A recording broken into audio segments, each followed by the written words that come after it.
How'd you do on that one? I hope you're able to solve that. Let's first talk about why we're getting the 5 undefines. Let's do that first. So notice everything here is not created inside a function. So it's going to be on the global scope. So that's on the global scope. This var declaration, the I, that's on the global scope. All right. So that gets placed on the global scope. And then we set off our first set timeout. That's handled by the browser. 2 seconds, start counting. The for loop keeps going. And so basically it does 5 of these, 5 set time outs really quick after another. And they're all set for 2 seconds. All right. Now, by the time we get to that last one, the last iteration of this for loop, I is incremented. And so I at that time becomes 5. And I is on the global scope. So once this 2 seconds is done for the first one, that function is placed on the queue. It gets picked up by the event loop and placed in the stack. It invokes.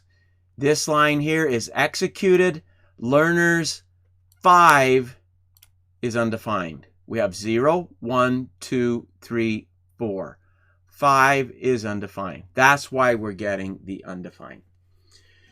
So what we want to do is we want to set up closure so that we close over a variable that can then be used here, and it won't be using the global variable I, which gets changed each time we iterate through the for loop. All right. And by setting up a function, we define a new scope. And so the closure is handled for that scope and the variable that we use within that. So let's go ahead and look at how we might do that. There's a couple ways to do this, but the first one, I'm just going to create a function here. And I'm going to do a function declaration this time, just to keep it shorter. I'm going to call it show learner. And then let's just go ahead and cut this, and we'll paste this inside of that function. So because we've set up a new function, we've defined a new scope. We can now place a variable inside that. So let learner equal, and I'm just going to set it to learners and then the index I.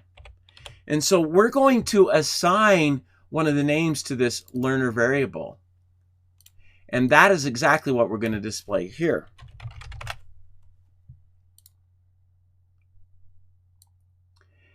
And so because of closure, when this function fires, it will have access to this variable.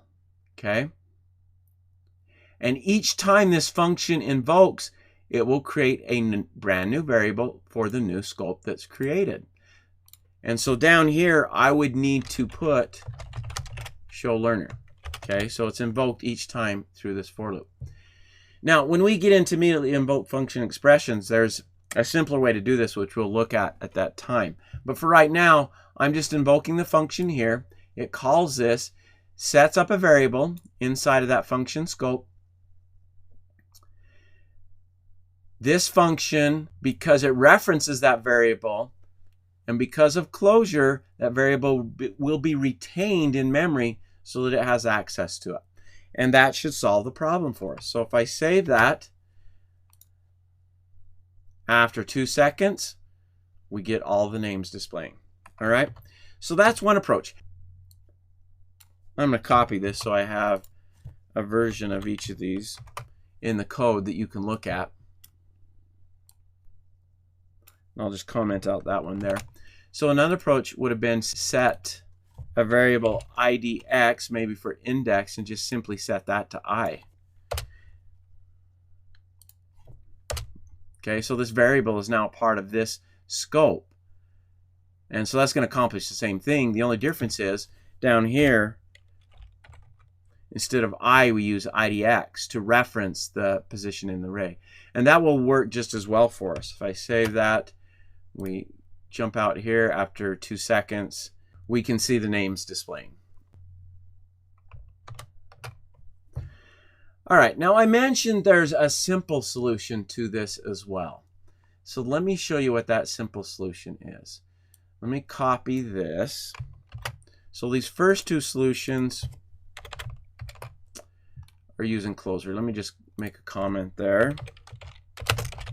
Using closure.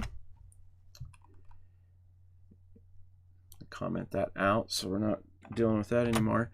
This second one is simply using the property of let.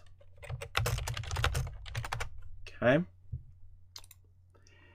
Now, if you remember, one of the differences we talked about with let and const as opposed to var is that let and const have block scope.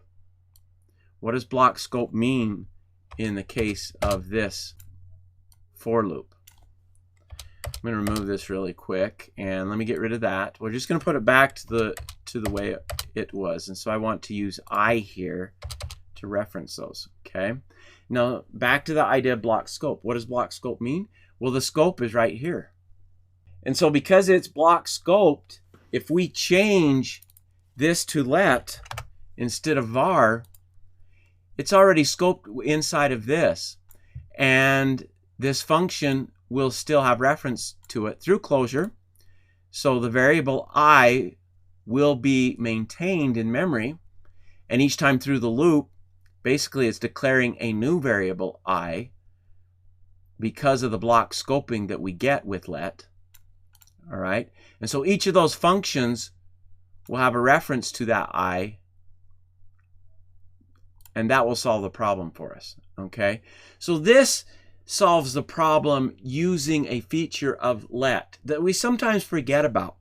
We forget that the block scoping can do this type of thing for us, but let me just show you. I'm going to save that. We'll jump out again after 2 seconds. Same results, same results. Now, I think I mentioned when I was talking about that this solution doesn't really use closure. Well, it does use closure. We're still closing over a variable, and that function still has reference to it. But the reason this works and var doesn't is because let has this block scope here. var does not have block scope, and so it was scoped to the global context. So that's another solution. Now, if you weren't able to get to that solution, I hope at least you understand it. I hope you see how these use closure to solve the problem for us. And I'd like you to do one more exercise, so we're going to do one more next. So let's move on.